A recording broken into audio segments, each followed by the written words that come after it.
So I was just looking at this piece of code over here, and this is actually part of the Google Bard chatbot, which one can get from, if I can pull it up, GitHub over here, which is a whole chatbot, and this is part of the source code. And actually what I wanted to do was extract some of this source code because I wanted to create my own chatbot. But one of the things that I was doing was, it's kind of like browsing through, seeing which bits can I extract, because it's all part of a class, and I wanted to put out some functions and see if it works. So I pulled out all of this. I did a copy of everything here, and I pasted it straight into Visual Studio Code over here. And then when I scroll down some, I just kind of looking at the format of how it comes in, and I was kind of like editing it because some of the stuff goes over the 79 character mark in Python, so I still like editing that and getting it into the right format. But in particular, I came across this line here, which is this line here. I do Control C there and Control FV. Let's find it. It's like this line right here, which is this required self._required ID. So some kind of private variable in the initialization of the class itself. So this underscore, it means that this variable here is private. So it's kind of like, what is this thing? It's an integer of something, and it's random.choices and then string.digits. So let's break it down, deconstruct it just to see what it is, and it looks like it's a string of 4 digits. And so I go into, I've done it in a Python notebook because it's easier to do, but what I did is actually I needed to import random and I needed to import strings, so they're 2 modules. The random module generates random numbers, and I never really come across the string module, but the string module does. Random variable generators. Hold on, no, that's the random module here. String, a collection of string constants. So white space, and so forth. It kind of like gives you like this description, but it's not the most amazing description as usual. It could be like this: a string containing all ASCII punctuations, characters. But anyway, by way of example, I can sort of like break it down. But what I do is when you run it, if I just make this a tiny bit bigger, like this over here, this part in particular, when I attempt to run it, and I wonder actually if I haven't got that yet. So we see this 4151 over here. So when I run it, each time that number changes, so it's clearly creating a 4-digit string. It's an integer here, so I could print type, I could print Z, and then I could do copy down below the type of Z, which is a string each time. So it's just generating 4 random characters, and it's, instead of being an integer, it's this thing here is a string, and then I believe over here afterwards somewhere, wherever it was, I need to go back and research for it actually. That's probably the easiest way of finding, just because I've made this all bigger. Over here it's then converted into an integer afterwards, so it just creates this 4 characters, the 4-character string. And actually one of the things that we can do is we can go into this string module. What is this string.digits basically is the question that I'm going to ask. So let's just see, and we can do, just take out the string.digits here basically. Just say R for result is string.digits, and then print, we can print R, just type R, print R. And there we go, it's just a bunch of digits, and it's always the same bunch of digits actually. Okay, so what's actually happening is string.digits, I just wonder what k equals 4 is the size of it. So basically string.digits is just all of these characters. So string.digits is the same as equal to actually. If I just was to test it, and the reason why I did the print is I can do this as well. Just want to check the type of it. It's always helpful because then is this an integer, or is it, well, it couldn't be an integer because it starts with letter 0, so it was a clue anyway. Like we can see here, that's a class of string over there. And just as a test, because it's kind of like, okay, this looks a little bit complicated or large. This is string.digits. Did we need to import this module, import string, to get a list of digits? Because could we have just done this? PQRS. So let's just make this S equals, and then we'll just go 0, 1, 2, 3, 4, 5, 6, 7, 8, 9, like that. And then we can do, I should just type it out, print S over here like that. And we see that we get exactly the same thing, and the type of S is of this one's going to be a type string. And then we can just do this check here. So if R equals S, then so I print they are the same, else print they are different. Now, whoever wrote this was clearly quite good at writing, you know, and a deep understanding of code. But one of the things that I guess I should point out is that string.digits here is like, you know, however many. First of all, it requires an import, and secondly, so it requires an import. So that's already one operation. Then it requires knowledge of what is string.digits, and I guess over here I could sort of like probably hover over it. Variable digits, literal string.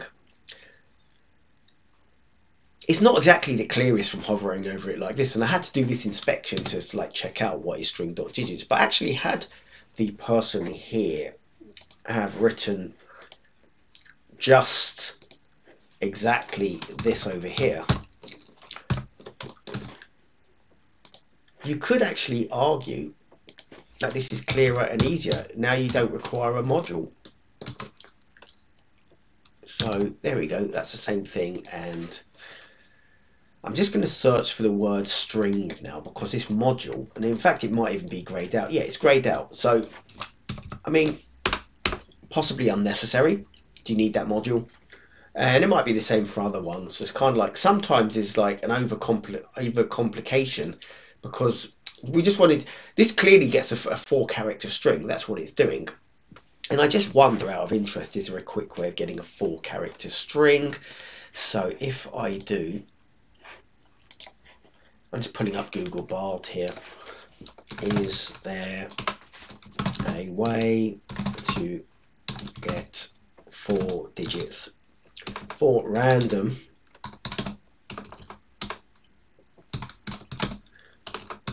digits in Python?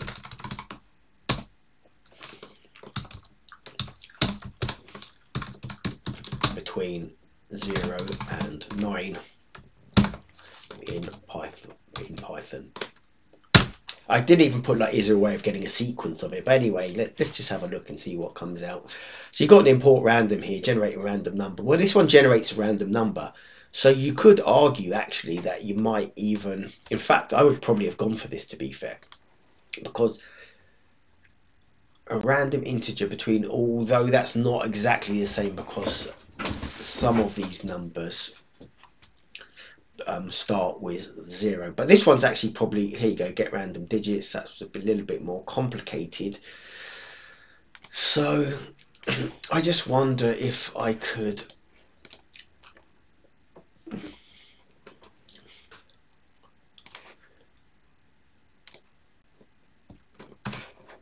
do something like, I'm copying this out and sort of like, would this work? Question mark, shift return. I can do multiple lines, just trying that out.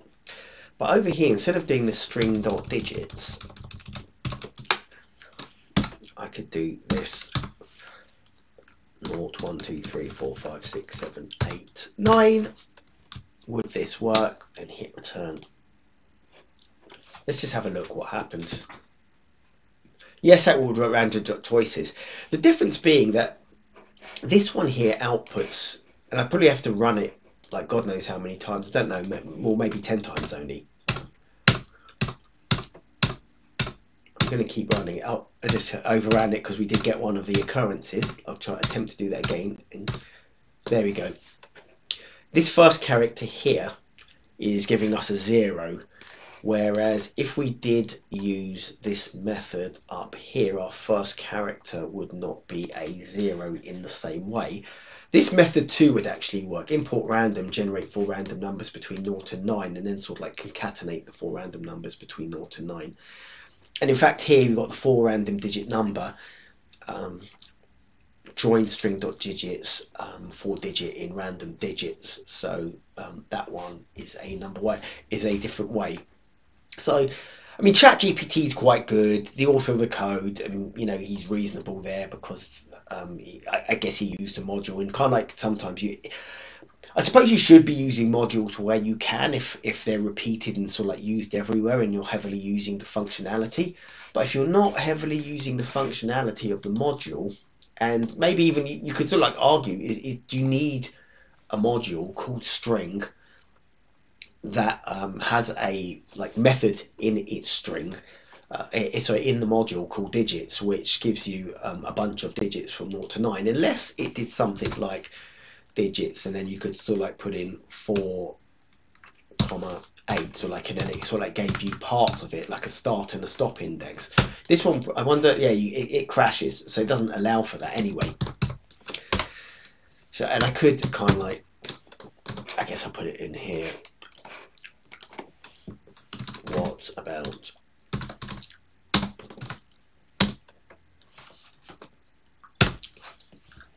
paste it there now? What about string.digits? Just have a little look there. Sure, you can use string.digits, the string.digits constant. So I didn't mean method, it was actually a constant to generate 4 random digits. The string.digits constant is a string that contains all of the digits from 0 to 9, so you can use random choices. So it kind of like, it does understand it, and actually debunks and decompiles it a little bit better, because you want to hover over to sort of like work a bit better or give you a good description here. I actually want to see that this just gives me 1 2 3 4 5 6 7 8 not 1 2 3 4 5 6 7 8 9, all numbers from 0 to 9. A string containing all ASCII white space ASCII lowercase, a string containing all ASCII letters, ASCII uppercase, a string containing it's just not clear from here, from the hover over. So yeah, the one of these like GPT things, so this is Google Bard, not ChatGPT, but one of these large language models described it quite well, and I could sort of like go into the Google version of it and attempt to do the same. So I could attempt to do something like, if I just pull this over here and go over here, string.digits in Python. I'll just put the whole thing in it. Let's have a look here. And string.digits here in Python. And there's an example here on Geeks for Geeks. Again, like, I'm going to go to the documentation. I'm never a fan of it, but let's just see string.digits. Yeah, there we go. Finally, in the documentation. So I could have pulled it up this way. I didn't have to use Google Bard or ChatGPT or any of those. The documentation here is a little bit clearer. String.digits gives us the string. So if I did go back, Geeks for Geeks might have given us an example. Something's going to pop up and it might be a bit annoying, but yeah, here we go. Here's the output, so it gives us a worked example of it. There we go. This is the annoying bit about surfing the web, and sometimes why these GPT things are better, because you get these prompts that pop up that are just annoying, quite frankly. But anyway, that's what it does. It's interesting because then we can go and have a look at the string module and what does it give you. String.hex digit gives you all the hex numbers, so I guess it's got its case. Maybe if I was like using punctuation or something a bit more complicated than digits, I might have actually used this string module. So this string module looks like quite a useful module in a certain way. A string containing all the ASCII characters that are considered to be white space. That's an interesting one. It's just interesting that when one hovers over the actual module itself, you kind of, at least in VS Code, you still want the description to be a bit better. I guess this is talking about white space. A string containing all the white space. It's actually talking about I guess one of the methods so far, or one of the variables here at least, sorry, I am right to call them methods. I guess it's one of the methods here, which is what's considered to be all of the white space. But then when I hover over it, looking for the rest of them, a string containing all lowercase. Ah, there we go. It's not formatted correctly. So here's the ASCII lowercase, which is this method here, and I guess this is part of. So ASCII lowercase pops up over here. So it does. This hover over is really annoying because it's just not working in the way that one might want it to work. I think if I did something like, wonder if I can run this again. Okay, let's just run this. Yeah, okay, fine. I just wonder if I do something like print string dot double underscore doc, because I've seen this before. There we go, kind of like that's what I wanted to see in the hover over. So it's kind of like this Python hover over is partly broken, or like it's not formatted right. So like the reader of it, when I am the reader of it, I'm kind of just trying to understand quickly what the function is. So there's a white space, that's one of the methods, and right here is the next method, and then right here is the next method, and they haven't been separated by lines. I don't know how this is compiled, but I actually posted a video on this earlier, which is the syntax formatting of it, which I guess if I go to my docstring here, potentially have they written a docstring that's got like an open brackets or something? This was like an error where the formatting of the arguments all goes onto one line, and you can't tell what it should be. So this is how it should look, and that's because of brackets that were introduced in here, and this is how it does look under certain formatting conditions. And clearly this docstring, so this is what you'd like on the hover to look like, and it just doesn't look like that. So clearly it's formatted in that kind of way. So a minus for Visual Studio Code, I'm going to say, in the same kind of way, because this is like a native module that comes shipped with Python, and it's not formatted in a way that one might want it to be formatted in to be clearly legible, basically. So here's another OC digits. That must be another one of them, and that, I guess if I go over here, yeah, there we go, OC digits. I don't exactly even know what it is. Oh, oct digits. So octal digits, all digits up from 0 to 8. And it'd be much more useful if this was here. So yeah, anyway, that's debunking. That's the string module in Python, at least part of it. We can create a string of digits, but the string of digits actually looks like this. So we could have created the string of digits like this, and we did get they are the same on there. And we also noticed that the hover over, which was the initial read of it, was a tiny bit ugly, because the first method was here, which was this white space one. The second method is over here, and it's all kind of like bundled into one. The third one here is the uppercases, also a string containing all the uppercase letters, and so forth. So yeah, that's basically it. Import string.